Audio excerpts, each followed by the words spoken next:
Don't look at the family. Don't speak to the family. Your job is to be a ghost with a rag. You're moving furniture, nothing more. Is that clear?" The words fell onto the marble floor like a decree from a Supreme Court. Mrs. Davenport, with her hair pulled so tight it resembled a noose, her voice as dry and abrasive as sandpaper, stood inches from Anya's face. The light caught her glasses, flashing a cold line that made her gray eyes appear sharpened like steel. Anya nodded. A small movement, but the only way left to hold on to a shred of dignity. Her heart beat heavy, not out of fear, but because she knew she had just signed an invisible sentence. The old sneakers on her feet squeaked faintly, laces frayed, but tied with deliberate care. Faint scars traced her fingers, remnants of years spent hauling crates, washing dishes, scrubbing gardens. Under the white light, they told a story no one in this house wanted to hear. Before her stretched a grand hall, gleaming but soulless. Each of Anya's steps seemed to vanish into the air. This house didn't need people. It needed shadows. And she, Anya Washington, had been hired to become one of them. Julian Blackwood didn't need to appear. His power breathed through the walls. The shriek of a helicopter sliced the sky before fading onto the roof. A low command rolled from the smart speakers, ordering trades in Tokyo. A private office door opened only with retinal scans. People referred to him in 2 words, Mr. Blackwood. No warmth, no intimacy, more natural disaster than man-like speaking of a storm, an earthquake, rather than flesh and blood. To Anya, the name was a shadow spread over everything present. Even in his absence, Elara, 10 years old, but moving like a small ghost, so fragile the wind might carry her away. Anya first saw her in the glass room, walls transparent to reveal Los Angeles blazing in the distance. Elara's eyes were too large for her face, as if they carried an entire universe of sorrow. Staff passed by her as if she were porcelain feed. Medicate her, clean around her, but never truly saw her.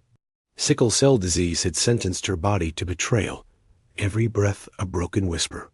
The day Anya cleaned Elara's room, she saw the girl stretching for a book, tiny fingers brushing. Only empty air before falling in defeat. Without hesitation, Anya slid a stool beside her. No words, no pity, only a silent acknowledgement. You can do this yourself. Elara turned, those wide eyes resting on Anya's face. In that instant, the 2 invisible beings in this house saw each other. Today my bones feel like they're screaming, Elara whispered, her voice thin as mist, vanishing if one blinked. Anya gave no hollow comfort. No, it will be okay. She bent down, eyes locked with hers, voice low but steady. I hear. You. Silence followed. Then Elara's lips trembled as if to smile, weak but real. For the first time, someone had not denied her pain. After that, Anya began to see cracks in the glass walls. A maid spilled Elara's water and sighed in irritation. A private nurse was dismissed with a single text for suggesting Julian spend more time with his daughter. The house, with its hundreds of cameras, locked windows, and alarms as sensitive as a fortress, was no refuge. It was a gilded cage.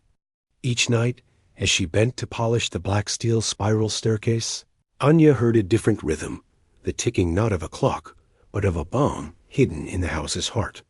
Only she could hear it, and it grew louder.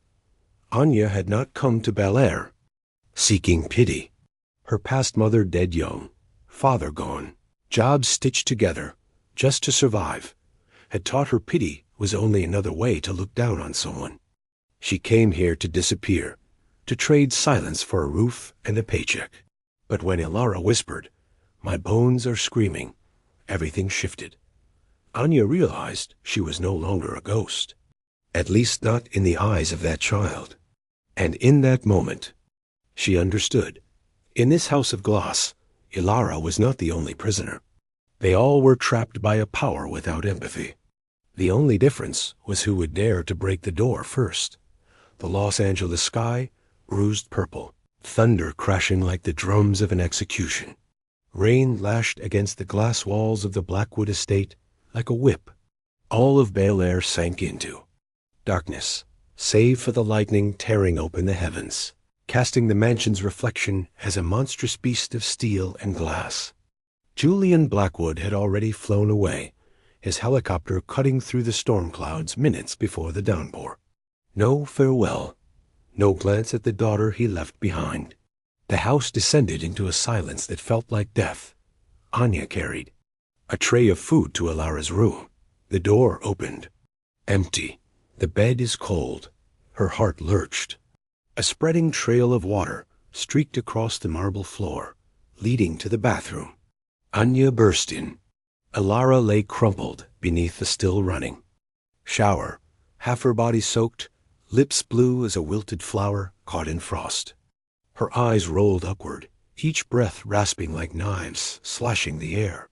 Her small frame convulsed, as if the very blood in her veins had turned into blades stabbing her bones. The air reeked of metal and cold sweat. Anya dropped to her knees. Alara! Her hand pressed against the girl's skin, burning and icy at once. Terror flooded her. This body was on the brink of surrender. She slammed the emergency button on the wall. No response. Only the flat voice of the AI assistant. System temporarily unavailable. Anya grabbed the house phone. Dead signal. Just static hissing like cruel laughter. She sprinted down the stairs. "Doctor, we need an ambulance now." Her voice ripped through the air, but the staff only looked up with indifference. Mrs. Davenport emerged, uniform crisp, face blank. "Do not create disorder. Security protocol will be notified. Procedures will handle this." "Procedures?" Anya's cry cracked into fury. "The child is dying." "It is not your place to decide," Davenport replied, voice like a lock. Sealing a cage door. Protocol. Procedure. Walls of steel erected not to protect life, but to protect assets. Anya knew. If she waited, Alara would die. A memory struck her. Julian in the library, pressing a hand against an abstract painting, drawing out a titanium key, the emergency override for the biometric office.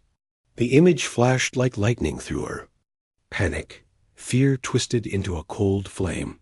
She placed Alara on the bed, covered her in a blanket, and then tore down the hall like a storm. The crimson painting glared from the library wall. She ripped it free. Behind the frame lay the titanium key, gleaming sharp as a blade. Her fingers trembled, but her eyes turned to steel. The office door unlocked. Inside was another world. The smell of leather and ebony wood, the golden wash of lamps across walls lined with stock monitors. On the glass desk, a black McLaren key glimmered under the stormlight. Beside it, a thick envelope embossed with a golden bee. Wealth, power, relics Julian worshipped like gods. Anya didn't hesitate. She seized them both. When she returned, Alara was nearly unconscious. Her body felt weightless in Anya's arms, like carrying a porcelain doll. Each step down the corridor pounded against Anya's chest. Staff froze as she barreled past. Child clutched tight. None stopped her. None helped. They only stared, eyes hollow as stone statues. The steel gate parted when the McLaren key scanned. Anya set Alara in the passenger seat, seatbelt snapping shut like a desperate embrace. "Hold on, little bird.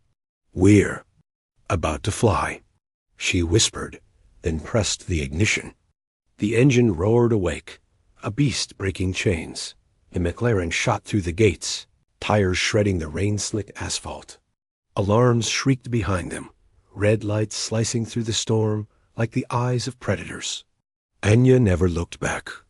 Raindrops slammed against the windshield like 1,000 arrows. Billionaire's roads were slick like ice, but her hands gripped the wheel unyielding. Alara's breaths weakened, each gasp stabbing through Anya's heart. For a fleeting moment, it felt like she was driving a coffin of steel, and only she could wrest life back from death's hands. The storm screamed outside, another rage within her chest. There was no room for fear, Only one choice remained: break the law to save a life. And Anya had chosen. The McLaren tore through the winding roads of Bel-Air, the engines roar, clashing with thunder, like two beasts ripping apart the sky. Rain streaked across the windshield, blurring the world outside into smeared shadows. Streaks of light stretching like claws. Anya gripped the wheel tightly. She had never driven a supercar, but survival instincts seized her. Veined arms trembled, her palms slipped against the rain-slick leather, but her eyes never left Ilara. The girl sat silent in the passenger seat, her breath as thin as paper about to tear. Each fragile rise and fall of her chest splintered Anya's heart. "Stay with me, Ilara. Just stay," she whispered, her voice swallowed by the engine's scream. Bel-Air's roads twisted into traps of darkness. The McLaren skimmed the cliff edge, tires screeching like wounded cries. But Anya didn't yield. Better to gamble with death on the road than wait for it inside that glass cage. Cedar Sinai's gates appeared through the storm, a fragile promise of salvation. Anya slammed the brakes, a $500,000 car skidding sideways, tires burning white smoke into the rain. She flung open the door, scooping Ilara into her arms. The girl's body weighed so little that Anya felt she was cradling. Cracked crystal. "Help! Sickle cell crisis. She's not breathing." Her voice split the air of the emergency wing. Nurses and doctors rushed. A gurney slid past, whisking Ilara away. Anya stood there, drenched, chest heaving, arms empty yet trembling as if still clutching that fragile body. It was as though she had hurled her heart into a black hole, unsure if it still beat or had gone silent forever. Less than 10 minutes later, 2 black SUVs screeched to a stop outside. 4 men in suits, earpieces glinting, strode in. No introductions. Needed Blackwood security. One pulled out handcuffs. "She's a kidnapper and a thief. Corporate asset recovery." The word asset crashed onto the floor like ice. They weren't speaking of Ilara. They were naming stolen property. Anya struggled. "I saved her." A brutal shove. Cold metal snapped her wrists behind her back. The emergency ward buzzed with whispers, curious stares, contemptuous glances. In seconds, she had shifted from savior to criminal. A young nurse shouted, "Stop!" She saved the child, but was silenced. Anya was forced into a chair. Rain and tears streaked her face, but her eyes blazed not with fear, but with fury. Helicopter blades sliced through the storm. Julian Blackwood arrived. He strode into the waiting room like a human tempest, dark coat trailing, 2 lawyers shadowing him. No trace of panic, no flicker of worry, only the frozen rage of a man whose system had been breached. His gaze landed on Anya in chains. It wasn't a father's look, but a CEO's glare upon a hacker caught inside his database. Press charges. Maximum sentence. His voice was low, clipped, sharp enough to sever rope. Anya gave a bloody smile. "You call saving your daughter's life a crime?" Julian didn't answer. He turned, about to leave. A voice cut through the air, aged but iron hard. "Mr. Blackwood." Dr. Evans, the night shift physician. His face bore fatigue, hair peppered gray, but his eyes burned like forged steel. He stood in Julian's path, unflinching. "Your daughter's oxygen saturation is down to 68%. Her brain has already begun to die. 10 more minutes, and we would be delivering a corpse to the morgue. Your system didn't save her. Your protocol didn't save her.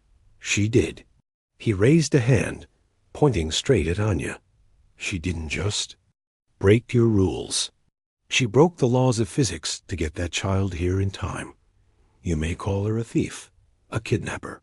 I call her the reason your daughter is still alive." The room fell silent. Each word landed like a hammer onto stone. Julian froze. Years of power, wealth, lawyers, security meaningless now. Because the truth stood naked before him, he turned toward the glass wall. Beyond it, Ilara lay among tubes and monitors, small, Fragile. Not an asset. Not an heir. Just a child. His daughter. Julian's shoulders trembled. A bead of sweat or a tear slipped down, and the steel walls around him, for the first time, cracked. Julian Blackwood stood frozen in the hospital corridor. The hum of machines from the IQ echoed like an artificial heartbeat, cold, mechanical, yet more truthful than any financial report he had ever read. Through the thick glass, he saw Alara, his daughter, dwarfed by wires and blinking monitors. Wet hair clung to her pale forehead, her face bloodless but still alive. Still here. And the truth struck him mercilessly. The fortress of glass and steel he had built to protect everything had nearly destroyed the only thing that mattered. A crack formed in the statue, carved with his name. For the first time in decades, guilt, the thing he had buried alive, rose like a tidal wave. Anya sat in a holding room, wrists raw from the cuffs. She didn't cry. She didn't beg. She sat still, gaze unwavering, pride sharp enough to feel like defiance. The door opened. Julian stepped in. Security moved to follow, but he raised a hand. He wanted this alone. His eyes lingered on the cuffs. For the first time, the hand that had signed billion-dollar deals trembled. "Open it," he ordered. The officer hesitated. "Sir, I said open it." The key turned. Metal snapped free. And Julian himself, no one else, unlocked her chains. In that moment, the reversal became clear. The man who once held the world in his grip now meant to unshackle the woman he had treated as a shadow. Anya didn't thank him. She only looked at him straight, exhausted yet unbroken. Julian couldn't find the word sorry in the rusted dictionary of his soul. But he spoke something heavier. "She's awake. She asked for you." News spread faster than any storm. On nurses' phones, on the waiting room TV, disgruntled maid kidnaps billionaire's heiress. Images of Anya in handcuffs flooded every feed. Social media spat venom like daggers. Gold digger. Criminal. Women like her always scheme. Racist contempt poured in like a toxic flood. Anya, who had bent fate itself to save a child's life, was branded a felon by all of America. But this time, Julian did not stand aside. The next day, the Blackwood estate blazed with reporters' lights. Hundreds of lenses aimed like knives, ready to strip every brick bare. The world expected Blackwood's PR team to stonewall, to choke every question. Instead, Julian Blackwood emerged. He stood in the marble grand hall, no lawyers at his flanks, no PR shield. Beside him was Anya Washington, not in her maid's uniform, but in a plain dress bought in haste. Weary, but standing tall, her eyes alight. Reporters shouted, flashes exploded like lightning storms. Julian raised his hand. Silence fell. His voice rang out. For the first time, not a command, but a confession. The system failed. I failed. Murmurs rippled into waves. He continued, each word pressing against his chest like stone. I was absent as a father. I built protocols, steel walls, to protect assets, and those walls nearly stole my daughter's life. The only person who did not fail that night was her. He turned to Anya. His eyes were no longer ice, but the wreckage of a storm. She is not a criminal. She is a hero. Cameras detonated in a frenzy. But Julian wasn't finished. Effective immediately, Miss Washington will no longer be an employee. She will become the director of the Alara Foundation, with an initial endowment of $100 million, dedicated to pediatric health care in underserved communities. Because those who dare to break rules to save a life are the only ones worthy of writing new ones. The hall erupted. The words would headline every paper by morning. But in that moment, all eyes fixed on the fallen statue of a man and the once invisible woman rising, radiant beneath hundreds of lenses. Anya stood there, stunned. Her heart pounded wildly, not from the cameras, but because, for the first time, someone had spoken her truth aloud. And in that moment, she saw Julian Blackwood cries. A single tear cut down the face of the man who had once seemed untouchable. That tear, more than any apology, was a judgment not only upon Anya, but upon himself. The storm had passed, leaving Los Angeles skies unnaturally clear. Sunlight spilled down over Billionaire, piercing through the massive glass panes of the Blackwood. A state not cold and sterile as before, but radiant, warm. The mansion still stood, imposing and impenetrable, but something had shifted. The air that once felt hollow now seemed to breathe. Anya walked the corridor. Staff who once turned their backs, once dismissed her, now avoided her eyes. They didn't dare stare, but their silence no longer carried contempt, it was acknowledgement. At the corner waited Mrs. Davenport. She remained impeccable, bun-tight, posture of steel. But in her eyes, a fracture. She drew a deep breath and spoke. "Miss Washington, Mr. Blackwood is waiting for you, and Elara in the glassroom." The sound fell like a bell, tolling the end of an era. The word, Ms. Washington, felt heavy and foreign in her mouth, but it was also her final surrender. The glassroom, once the cage where Elara sat alone, gazing out at a distant city, had changed. Light poured in, flooding the polished wooden floor. On the sofa, Julian held a storybook, reading aloud in a low, steady rhythm. Elara leaned against his shoulder, eyes half closed, a faint smile on her lips. When Anya entered, Elara's eyes lit up. "Anya," she called, voice ringing right. No longer a child caged in glass, but a child being seen. Anya sat. Elara immediately curled into her arm, whispering, "You're here." Just a few words, but they carried the weight of trust. Julian stayed silent, watching as though trying to etch every detail into memory to make up for lost years. In his eyes, for the first time, there was no trace of the iron CEO, only a father learning how to begin. On the low table lay an iPad. Julian turned the screen toward Anya. Displayed was the draft sketch of the Elara Foundation's first headquarters. Rough lines, but already shaped. A children's hospital, an outdoor playground, a reading nook. Julian inhaled, his voice low and tentative, like a man learning how to ask, "Where do we begin, Miss Washington?" Not a command, not a test, a real question. Anya looked at the screen, then at Elara smiling beside her. Her finger brushed. The sketch. "We begin where hearts have never been heard." Julian nodded, and in that nod was a silent promise. From now on, he would listen. In the days that followed, the estate changed. No longer a mute fortress. In the kitchen, staff spoke. Softly, no longer barking. In the halls, footsteps no longer hurried away, but lingered calmly. Even Mrs. Davenport's eyes shed their contempt, replaced by caution, mixed with respect. Elara healed slowly. Each time Anya entered, her eyes lit up like a small lantern. "Tell me a story," she pleaded. Anya told simple tales of a noisy market, a rainy afternoon, a stray dog that once followed her for blocks. For Elara, it was a vast world she had never touched. For Julian, listening quietly, it was the first time he understood happiness could begin in the smallest of things. Later, the glass room, no longer heavy silence, no longer transparent walls swallowing voices. Instead, laughter. Elara giggled over a silly story about a nurse's cat. Anya laughed too, bowing her head, eyes glowing. Julian stood in the doorway. He didn't enter, didn't interrupt. He just stood watching. And he smiled. Not the practiced smile for shareholders or the press. A real one, the smile of a man who, for the first time, felt his house was no longer a cage.